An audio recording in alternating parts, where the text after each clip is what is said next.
Today affords you an opportunity to see some of our features here on campus. Maybe get to walk over to our state-of-the-art Visual and Performing Arts Center. Maybe you might wander over to our Living Learning Science Building.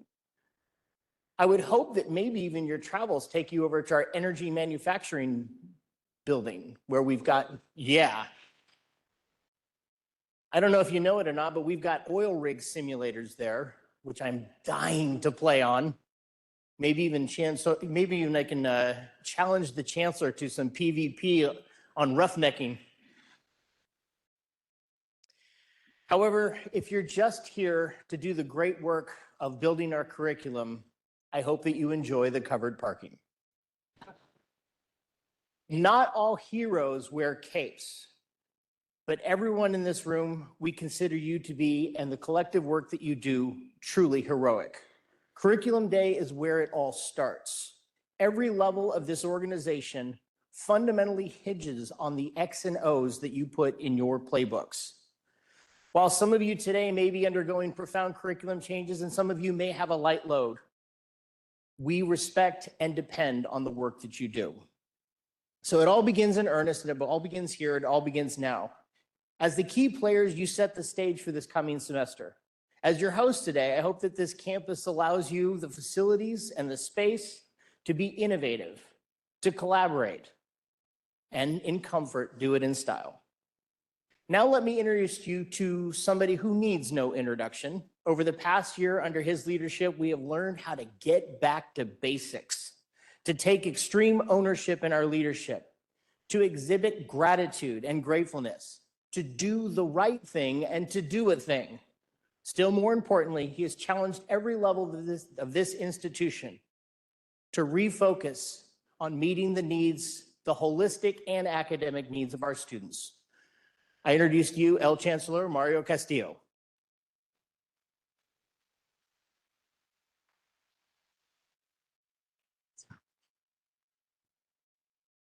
Does this one work? Yeah.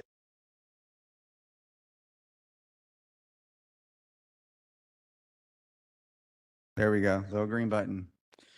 Good morning, everyone. So first of all, thank you for having me. To show you how I am a normal human. This morning, I got up and I was getting to work and I had my little coffee and I was hanging out, go get in my driveway and start my car, and it did not start. So I'm sitting there and I said, I have all these faculty waiting on me. My wife's like, why don't you just take the morning off and fix your car? Can't. I have to get to work. I'm taking your car. And so I was in such, and so I got in the car in such a rush that I made it about halfway here, right along that Beltway 8 traffic. And then my wife calls me and says, hey, were you wearing a blue suit today? And I said, yes, why? Your coat's sitting in your car. So then I had to turn back around. So I want credit for my coat people, because I had to go all the way back to get it so I could show up proper for y'all. So just letting y'all know. So yeah, after convocation rehearsal this afternoon, I got to fix my car. And I got to get home in time for my daughter to go to dance practice, because that was the top priority this morning is, are you going to be back in time for dance practice? So anyway, and then speaking of going to the EMI building, let me tell you, a few days ago, 2 or 3 days ago, I like to walk labs on the second floor, and there were some students that were very much lost. And I said, where are you going? The EMI building, can you take us? So me and my car were like, yes, we will take you. And so we walked out of the building and took them on the scenic route, because we went to the left instead of the right when we came out of the, and I'm like, where is the EMI building? I can see it from my office. Where's my office, Mike? It's to the right of my office. And then the two students are like, are you really the chancellor here?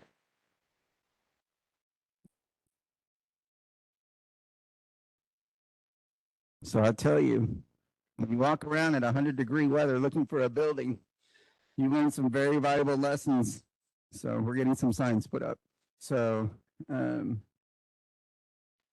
right. So let me talk to you a little bit about sort of the institutional priorities. So first and foremost, there was some announcements that went out, I think Monday morning, where we I have reorganized a large part of the top of the organization. The college presidents now report to Executive Vice Chancellor of Academics, Dr. Keshvala. And along those lines, one of the questions that I've been getting is, as I talked about at Watts, which will return a week from Friday, folks, season 2, episode 1. Tune in. A lot of the questions that I've been getting sort of with regards to the vacancy created by Dr. Smith, who's leaving, and I think in about 10 days. And so, along with the presidents, the Vice Chancellor of Academic Affairs reports now to Dr. Keshvala. And so the decision that she and I arrived at jointly is that the Chief Academic Officer is too important of a position to sort of not backfill. So we are very much going to backfill the Chief Academic Officer and hire a president of online. So a lot of people thought it was an either or thing, and it's not. We're doing both. And so the interim Chief Academic Officer is going to be Dr. Christina Hagerty. So she's actually today will be the last time I think that. So congratulations. You knew about this, right? Okay. All right. Okay. Dr. Keshvala, you got to help me. All right. So really the priority right now at Chancellor's cabinet level for me is filling the president of UP. That's really sort of the extreme top priority for Chancellor's cabinet. So everywhere else, we're going to hold the line until we do that. And in fact, I just saw over there and I realized that I didn't announce who the interim president of LSC Online is, and that's Dr. Laura Bencourt.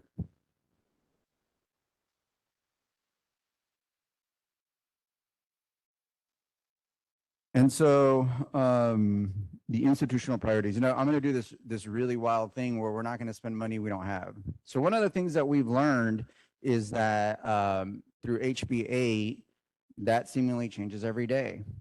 And so one of the things that I've been really cognizant of is we don't want to spend a whole lot of time and energy on initiatives, on programs and things if we can't afford to do them. Like we should have the money first and then go shopping, not go shopping, then hope that the money hits the bank account before I make it to the cash register. Right? We've all been there. And if you haven't, you truly haven't lived. So in October is really sort of when we're going to get the first set of money for HB 8. And so really this year's budget is wide open in many ways, which is different than sort of what we've been doing for many years, where by the time we got the new state funding, which you're going to hear a lot about from Dr. Vienne this afternoon, the money had already been allocated and spent. What's different this year is most of it hasn't, right? Most of it hasn't been spent and allocated. So if you're wondering what kind of the initiatives are, so let me just tell you. So one of them is I have set $1 million aside for professional development for faculty.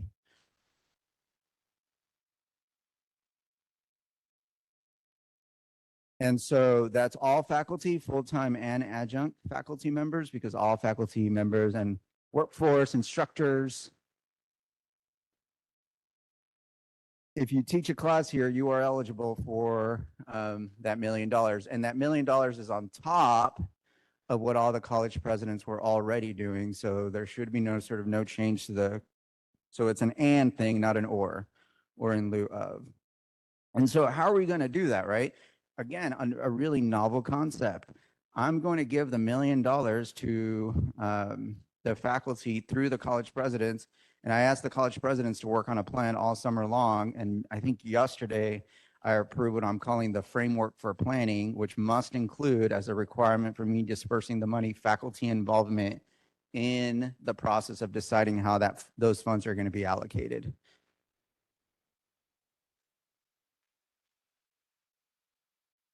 And so you should hear from that soon. So the sooner we get the plan, Dr. Keshvala, so the money's sitting there.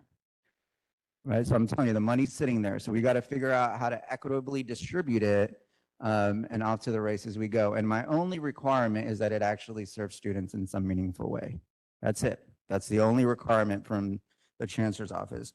So there's $1 million there. There's $1 million for advisors.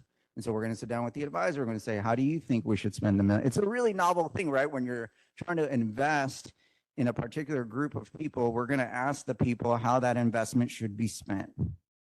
And those folks are going to decide what the best way is to invest that money. And And so again, one of the really sort of big institutional priorities for me is we're going to start from the student and work our way out. So the people who interact with the student the most, faculty, advisors, tutors, learning centers, learning commons, those are the people that are at the head of the line for this year's funding in terms of HBA. So there's student activity fees. We have doubled the student activity fee out of operating dollars. So student activity fees, I think we're about a 1.5 million. I think we've doubled it to 3 million, and Dr. Vienne has more details on that. And we're going to talk about that at convocation, but we've also donated, I'm sorry, not donated. We've also set aside about $1.5 million, which is doubling student activity fees. And the only rule there is you can't pay salaries out of it. It has to go to student activities.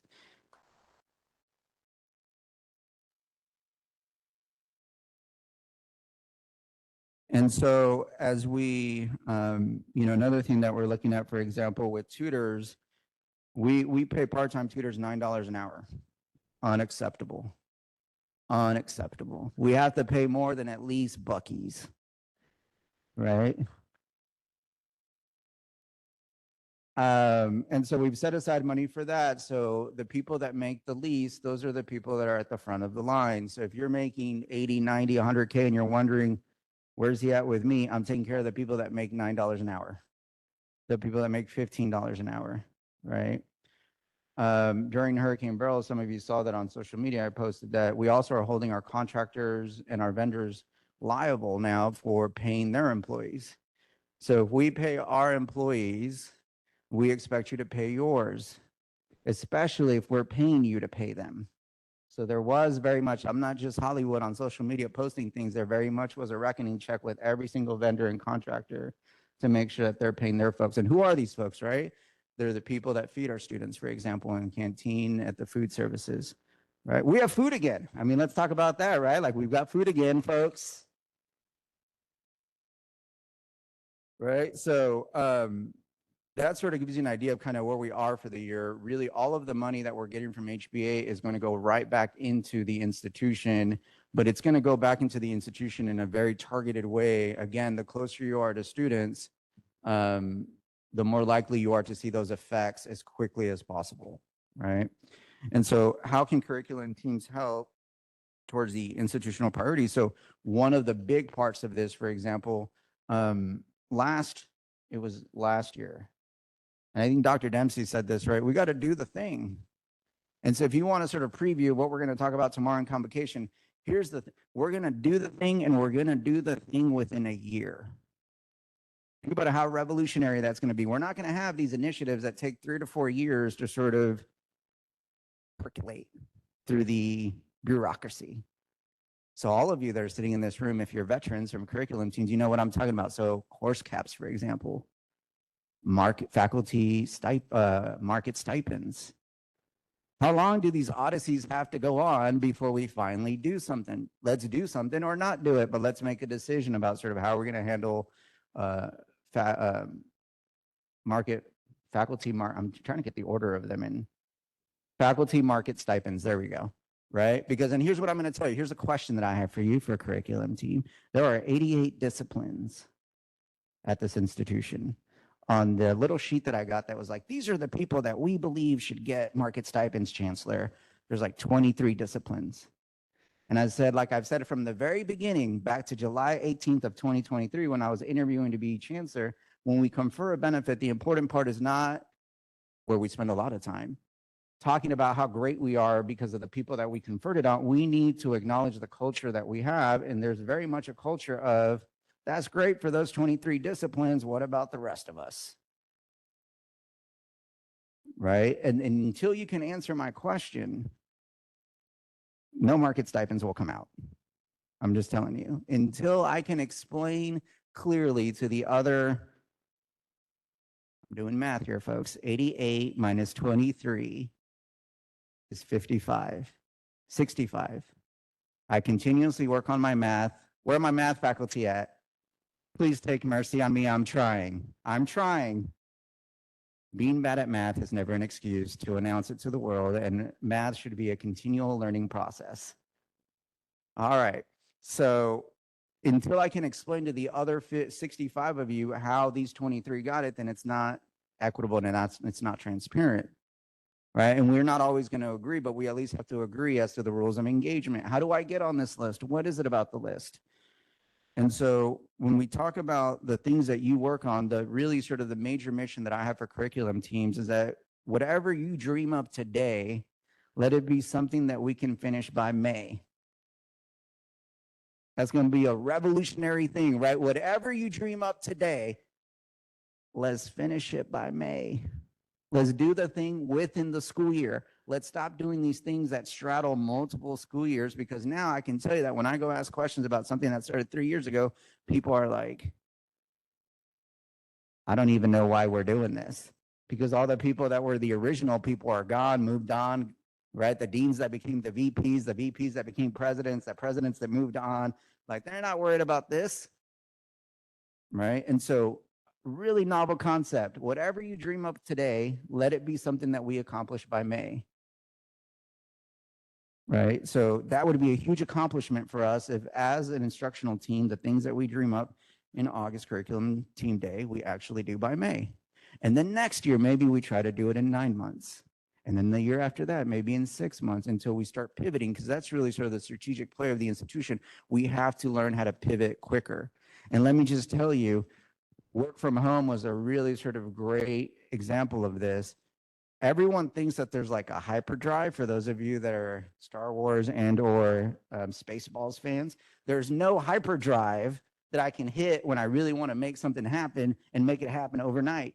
Because the same machine that takes a year to get me a piece of furniture, the same machine that takes a year to reclass a position, the same machine that takes a year to get the money, it's the same machine we got to use for all the things. Even if we think that the thing that we're doing is the most amazing thing since sliced bread and no one disagrees, it takes too long to do anything, right?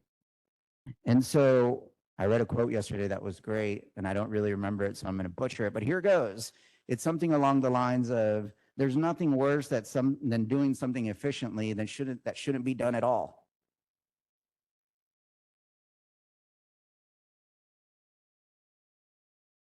So I'm going to tell you about such a thing. Someone came to me recently and they were talking about G4, our advising goal. And they said, listen, we're going to come up with the most like awesome tracking system to refer students. And they had all these ideas, all the software that I was going to buy, all the things that we're going to. And I said, I just want to have a simple question for you. Why are we referring students at all? Why don't you just walk the student to where they need to go? Well, we need more advisors to do that. Okay, then let's do that instead of spending all this time and energy on creating a referral system that it's going to be the top flight referral system. We're going to be able to track students across the galaxy. Again, as you sort of go through those, how can the teams help me do that?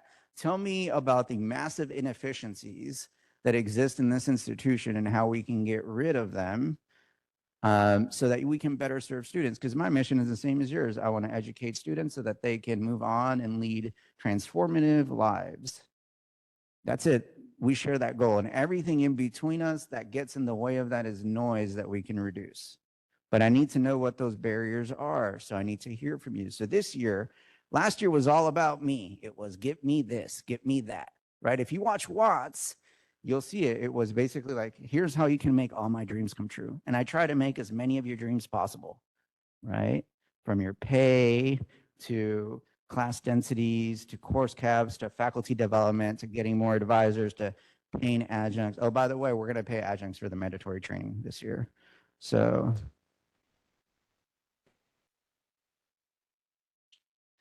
I made a pivotal mistake. I sent an email to all faculty the other day, and I thought I was sending it to just full-time faculty, but then I sent it to all adjuncts where I announced the 8%. And like the adjuncts very rightfully wrote me like, what about us? We're only getting 4. So I can tell you, if you work out the math, the 4% is actually, if we pay you for the mandatory training, it ends up being about 4%. So by paying you for the mandatory training, essentially you're getting the same benefit as the full-time faculty. And so again, and it's not, let me just tell you, paying for mandatory training is close to $500,000. So it's not, yeah, when you hear that number, that's how many adjunct faculty members we have, right? And so when you hear that number, you might think to yourself, it's not that much, but it's actually $500,000. So if you look at the budget, right? If you look at the budget that we have built for this year, really my first budget, you will see what matters to us. The faculty, our advisors, all of our instructors, right? Not just full-time faculty. If you step into a classroom to teach a class, you matter. And so one of the things that I was told is, curriculum teams struggle with course and program assessment because you lack time. How do we get you more time? I'm open to ideas. See, I don't want to talk about people. I want to talk about ideas. So if you send me an email and you're like, my supervisor's the worst, I'm going to send you over to OGAC. But if you send me an email that's like, Chancellor, I would like to sit down with you and talk to you about what I believe is how we move forward with AI. How do we bring AI into the curriculum? How do we dropping classes, for example? One of the things that if you're watching the enrollment reports like I do, the enrollments are going up, by the way. We're positive. We were at negative 8% when I closed down for Hurricane Beryl. And I told you during Hurricane Beryl, we were going to put people first. And a lot of people got after me because I closed the whole college for 2 weeks. And on LinkedIn, I said, when you take care of people, those people are going to take care of you. And we've been positive for about a week, right? So that's an 8-point climb in about 10 to 15 days. Now, here's the thing. That is the first time I've talked about enrollments publicly since I became the chancellor, right? Now we got to do the real work of keeping them. That is the hard part, right? But let me talk to you about sort of the instructional. Last year, every college in this institution, the students did better academically than they did the year before. All 8 colleges. So give yourselves a round of applause.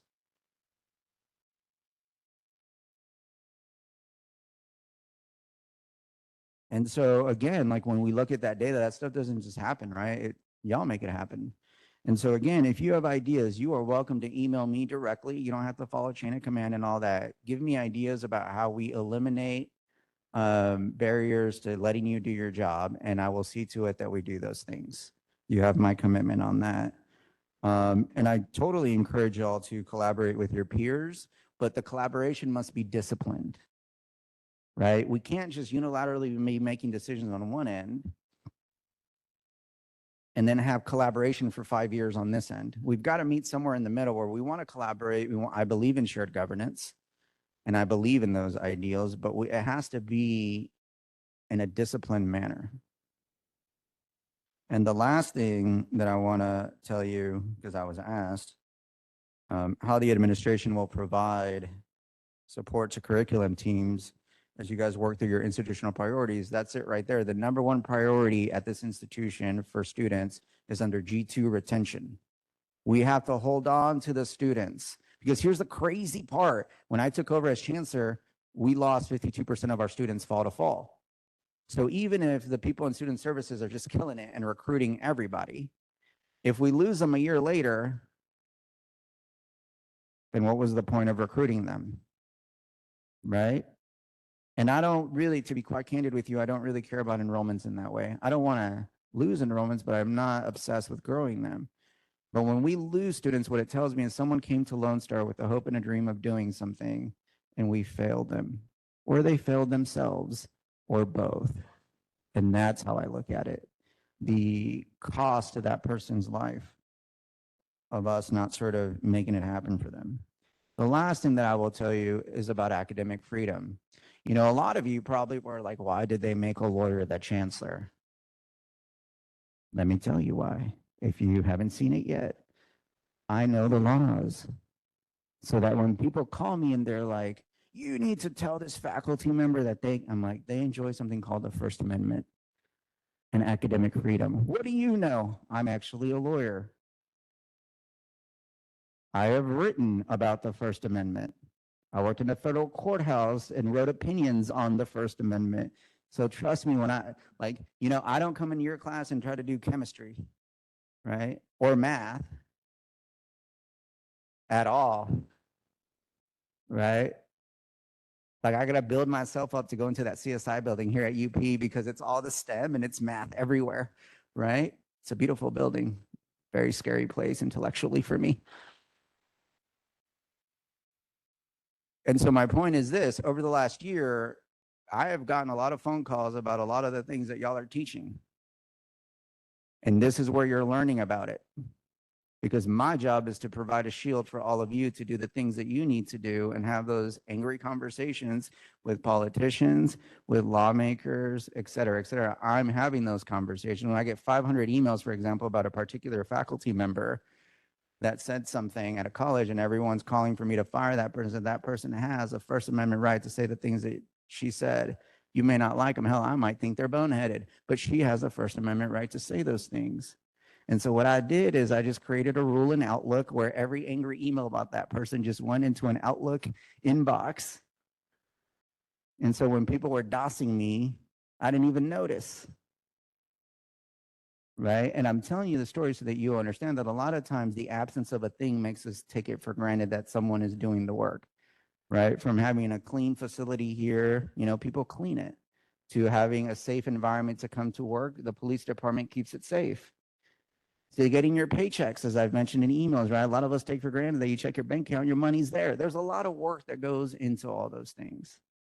And so the same is true of your academic freedom. To the extent that you taught something and you were like, I'm really pushing the envelope, and you didn't hear about it, doesn't mean I didn't hear about it, right?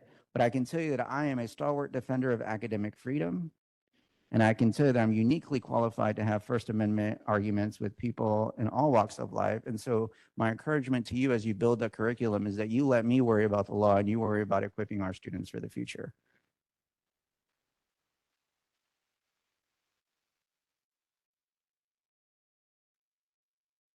So teach what you want to teach, so long as you're meeting the learning outcomes. That's it. And that's all I have. Thank you so much. I think Dr. Hagerty, you're up next. No. Dr. Keshvala, this is what happens, see, when I try to run the show. I'm just going to go sit down now. Thank you.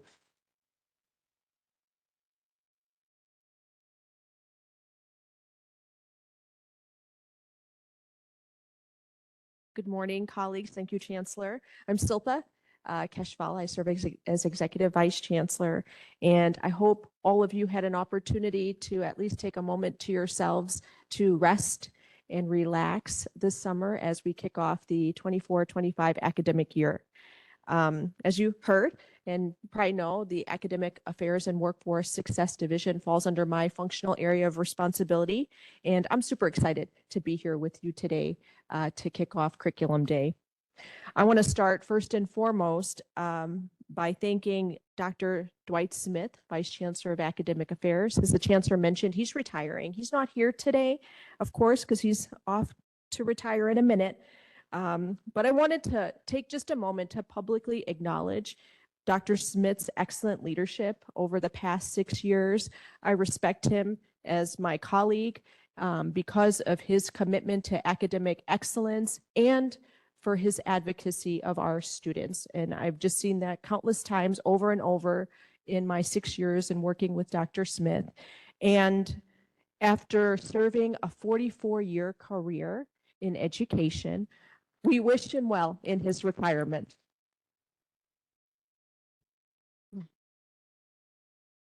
So with Dr. Smith retiring, I want you all to rest assured we have such a wonderful, amazing team in the Academic and Workforce Success Division. So you shouldn't see any bit of a difference in terms of transition. And this team is committed to providing exceptional system level support for instruction, which begins through this annual event, Curriculum Day.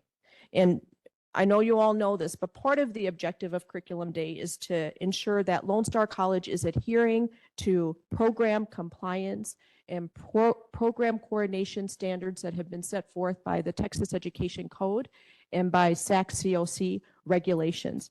But more than that, and underscoring the Chancellor's sentiments, Lone Star College places the primary responsibility for the content, the quality, and the effectiveness of our curriculum with you, our faculty. We respect your role. We respect your expertise in curriculum design, in curriculum assessment, and in continuous improvement because it's crucial to fulfilling our mission and advancing a high quality education for all of our students. So we thank you and we respect that role.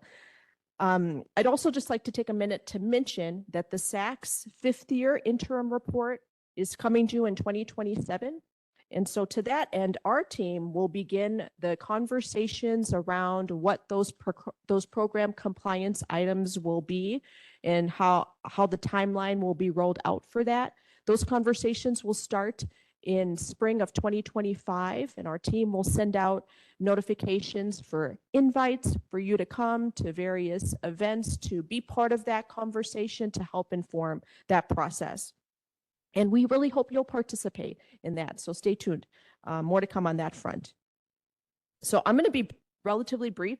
I'm still learning in terms of the curriculum teams and all of that, but I just wanted to spend a minute to acknowledge the folks for the planning of today's event. This is a large event.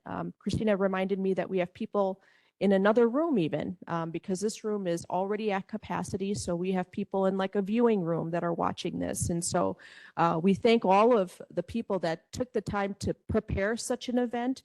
Particularly, I want to thank the academic affairs and workforce success teams, and a special thank you to the curriculum management team.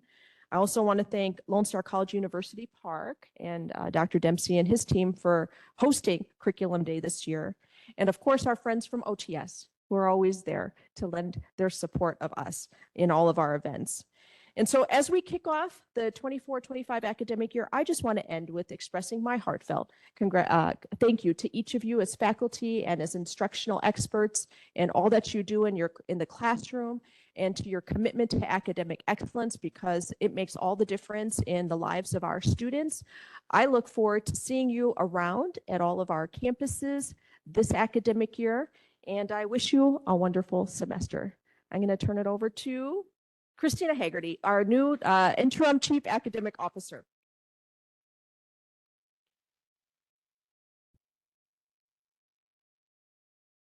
I guess I'll stay here. Okay.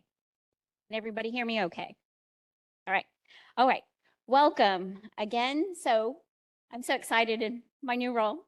I have a lot of new things going on in my mind, but today I want to really send, as Chancellor Castillo and Dr. Keshvala have mentioned, that your work is so invaluable that we started to implement this morning our first welcome and training session for new curriculum team members.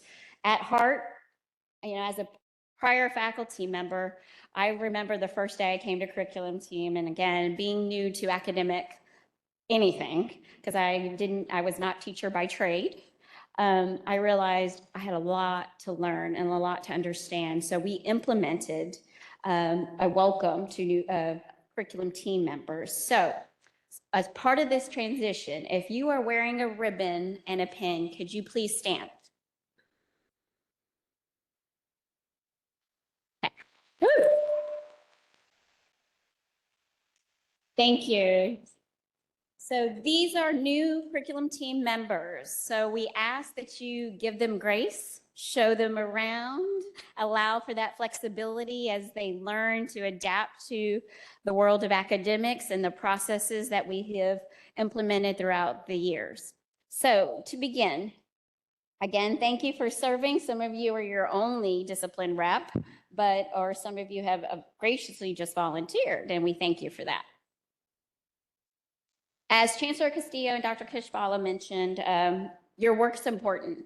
And as part of HB8, and just to kind of give you why are we talking about this specifically today? Well, the importance is it's an outcome-based funding model, and it begins with your work, the success of your work. We're providing you with the venue, the ability to have conversation, to collaborate, and most importantly, you'll see that we're going to discuss credentials of values, dual credit, transfer. All of you play a key role in this aspect. So to begin, you see the ladder there.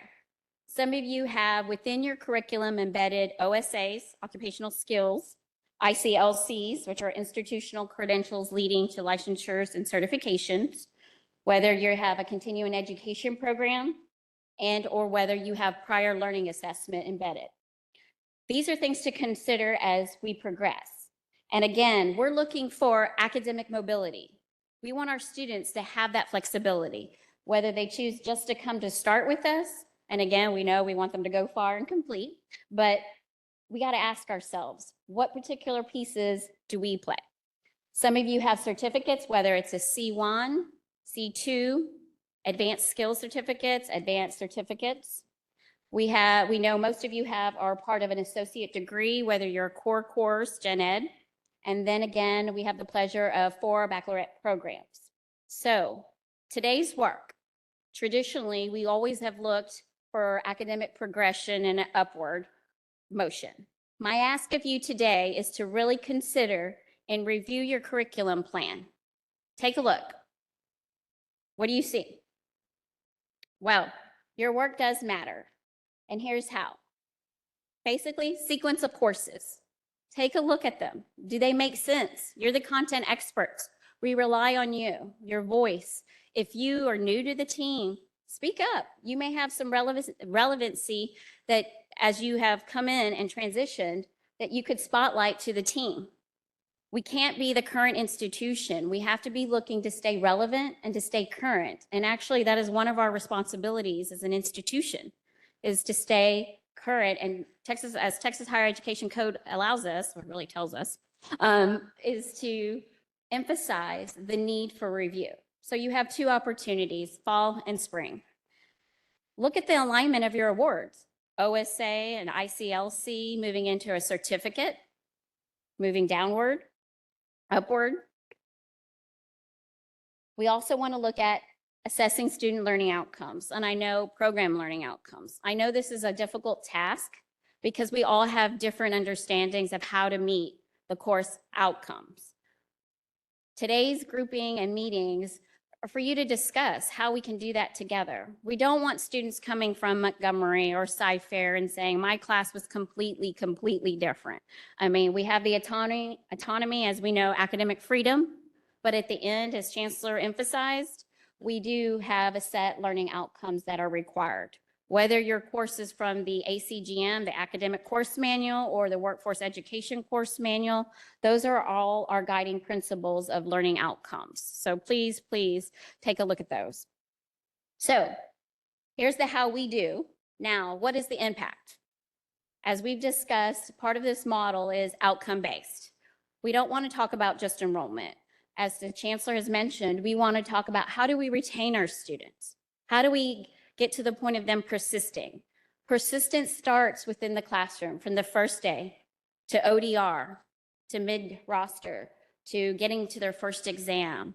Your work is so invaluable to promote, to support that flexibility for our students, to provide them the resources to tutoring, advising, spending the time with just even navigating the large campus that they're on.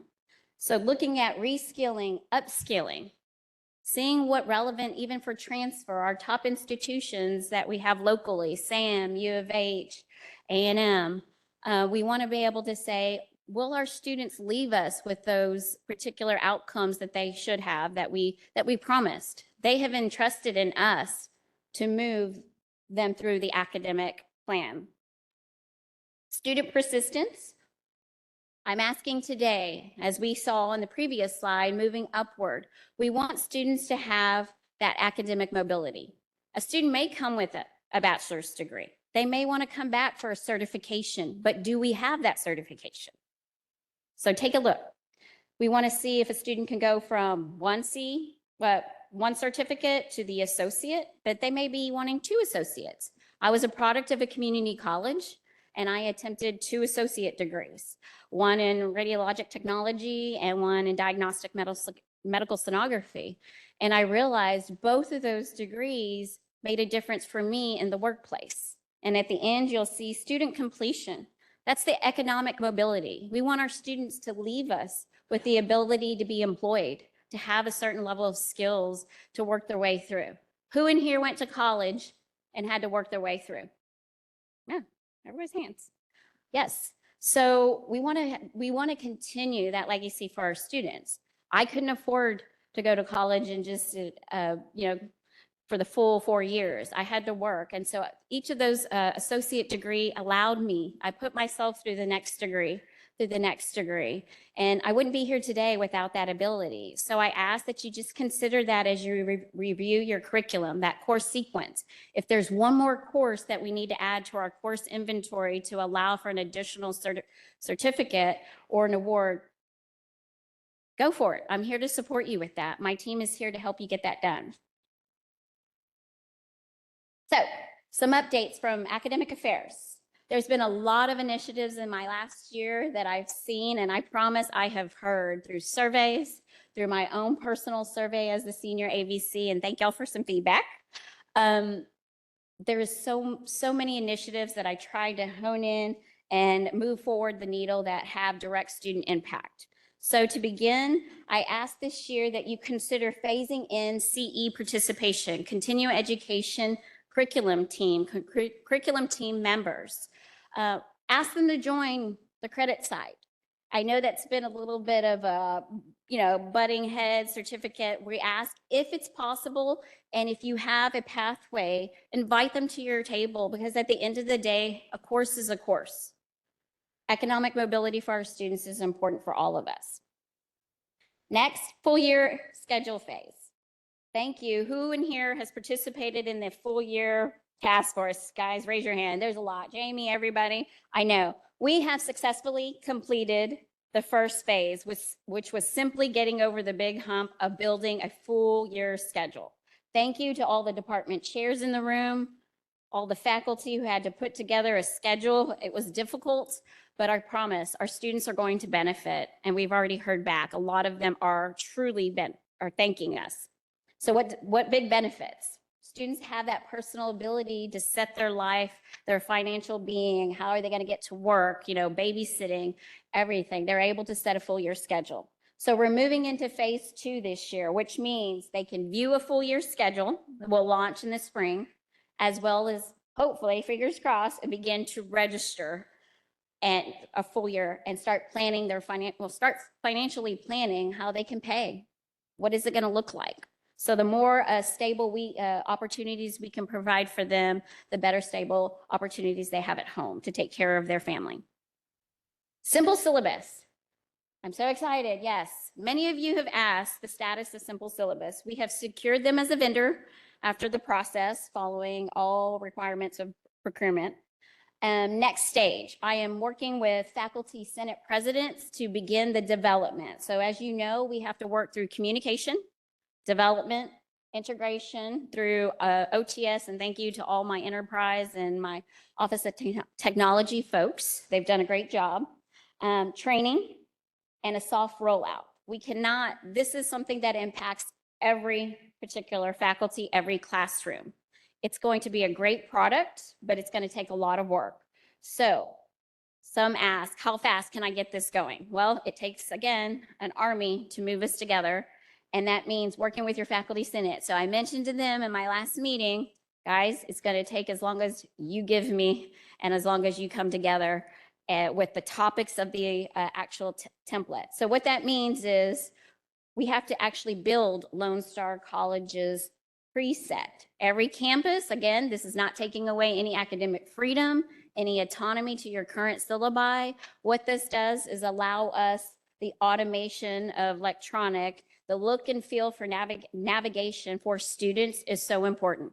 Students have said, I wish your syllabi looked the same in the essence of where to click for my faculty contact information, where to click for college policy on academic integrity, the W rule, where do I look for tentative outline of exams? And there are particular Texas code that's required in our syllabi and how to be able to provide information for our students. So I'm so excited. I promise it's coming. You will all have part in that, and even at the course level. So it'll be a template as through my office with all the college policies set, and that area will be grayed out. You won't have that flexibility to touch it because you don't need to.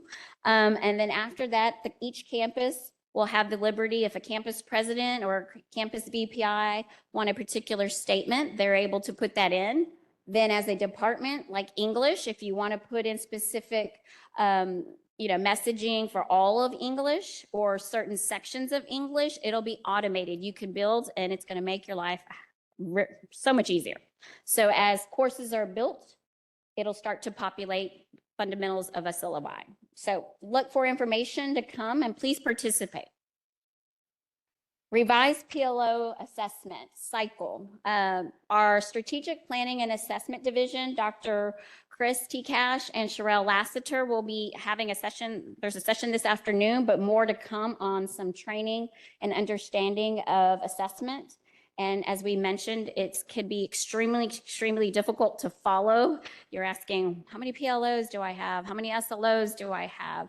We're looking at aligning that to make it a little easier for you. So please attend that session if you can, or send a rep. And most importantly, look for information. IntelliWriter, we have implemented, I'm sorry, y'all should tell me to change it. IntelliWriter represented as our here on campus. We invited them today, so please visit them. I know some of you have asked me, well, this is like ChatGPT, AI.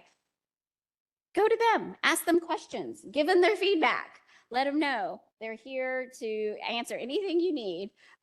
We've had like over 1,000 documents checked through IntelliWriter and some success stories, and then some great feedback and needs for improvement. So please take that time to work. They're here for you. Faculty assessment, it launched. Remember the initial electronic process launched in spring 2023. So now we've had a full year of how it went. So of course, through the assessment team, it's always important to determine what's going well. What do we need to improve? So we asked those group of faculty and administrators to come back together. They reviewed the process. Really what came out of it basically was suggestions to really align with the current approved process. There was a step missing after faculty submit comments. The supervisor receives, the dean gets it back, or the chair. And we wanted to make sure that you had the opportunity to close out saying we had the meeting. It was great, successful, here are next steps. So we made sure we had an extra step of a click, which was to really mirror the exact process. So that's basically that update.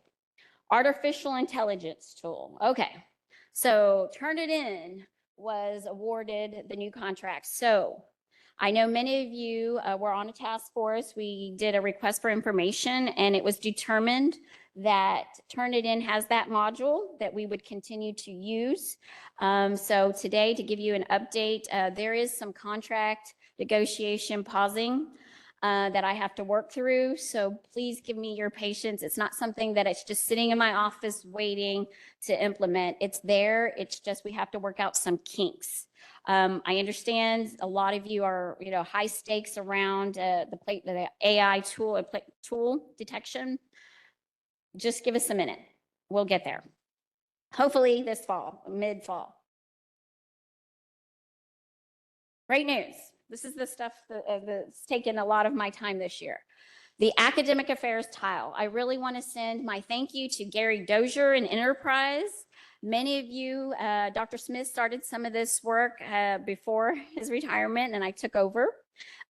Is the academic affairs tile. When you go into your iStar page, click on employee service, you will come across pivot right here.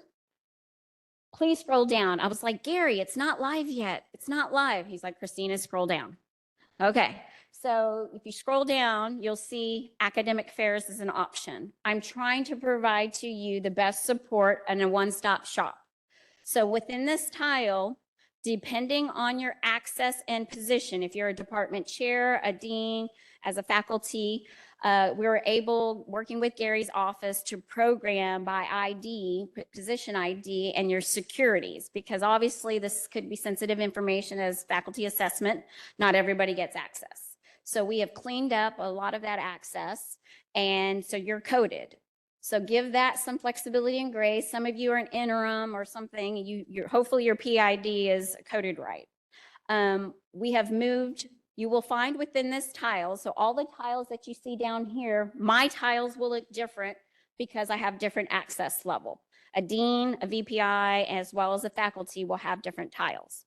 So we are putting there your faculty assessment. We've added job aids to give you some clear videos on how to navigate the process. Your faculty handbooks will be loaded here because as you know, as I know for years, I don't even know where to find them. SharePoint here, my college campus had it. It was just in millions of places. So we have put it in one location for you. Faculty workload guidelines. Who in here knows the faculty workload guidelines? I hope everybody, right? We hope. Okay, they're being updated. So the handbook, the workload guidelines are in review with our legal department and hoping, depending on certain policy changes, we hope to launch the new updates this fall. But that tile will be here and you'll be able to access that document as soon as it's been revised. Faculty workload. Well, last year was an experience. We realized some were using the faculty workload form. Some didn't even know about it. Well, I'm here to tell you it does exist. It has become electronic. And this document particularly allows faculty and their supervisor to have that meaningful conversation. I think, I used to tell my division, as your dean, when I was a dean, the biggest job that I have is to cheer you on, to help you meet your load, to help you balance your plate. This is the only way to do that. Having the conversation, covering the faculty workload form. What are your teaching hours? Are you a 288? Are you a 320? How do you get, what's your combination of classes between fall, spring, and summer? If you're a 9-month faculty, a 10-month faculty, 10 and a half, or 12-month, it's our role to help you be successful in your job. So you should be having conversations. And so we have loaded this form electronically.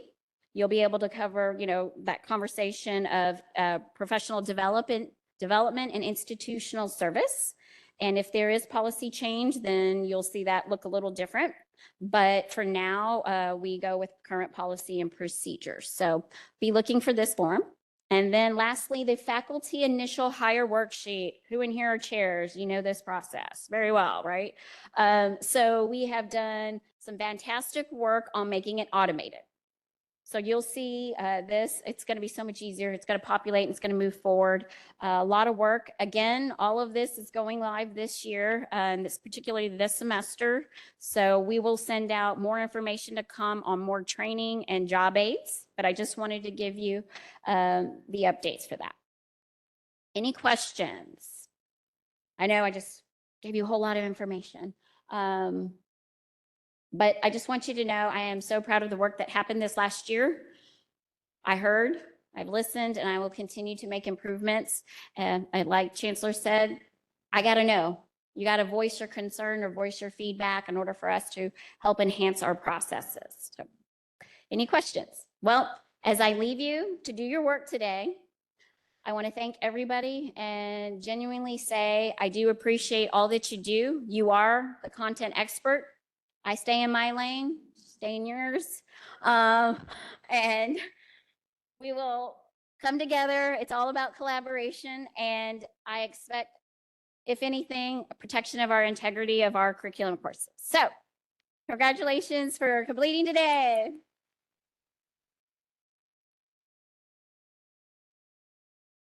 Hey guys, don't leave, don't leave. I was gonna say, don't leave.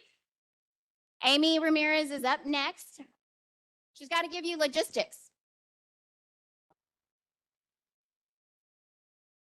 Testing.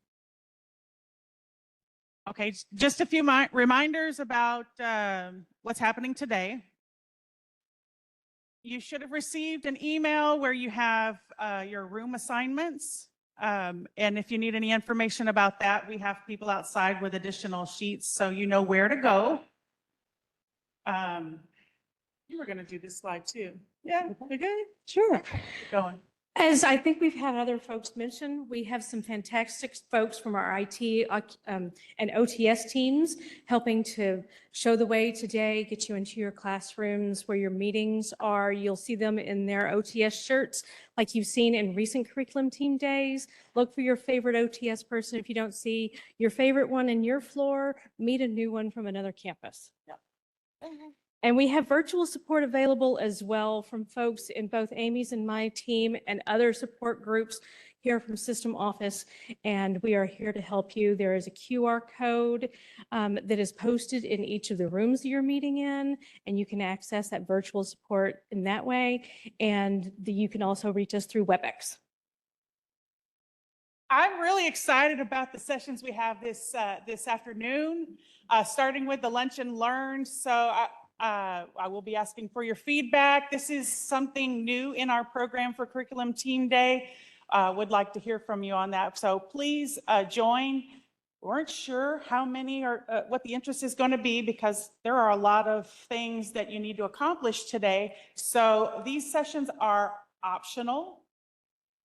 In the room 230 and 231, those seat about 36 people, but we've also provided a WebEx link. So if you wanted to stay in your rooms and join virtually, you can do that. A lot of great things happen when you're in person. So if you're able to have a seat and join us in the room in person, we'd appreciate that as well.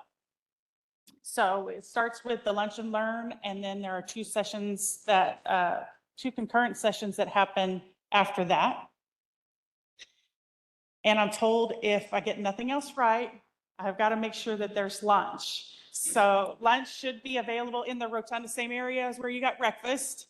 We'll have lunch available. There's also a vegetarian option. So just find somebody and we've set those aside. Make sure that you get one of those. And you may notice that we took the cookie out of your box. We did. We were trying to entice you to come at 2 p.m. for dessert.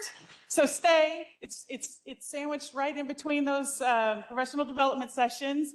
It's also in the rotunda, and it's going to be it's hot outside, so it's some gelati and some Italian ice from, and also those cookies that we took out of your box. They're going to be there too. So please join us then. Hope you enjoyed the lunch. Have a fantastic semester. Enjoy your day. Let us know if you need anything. Thank you.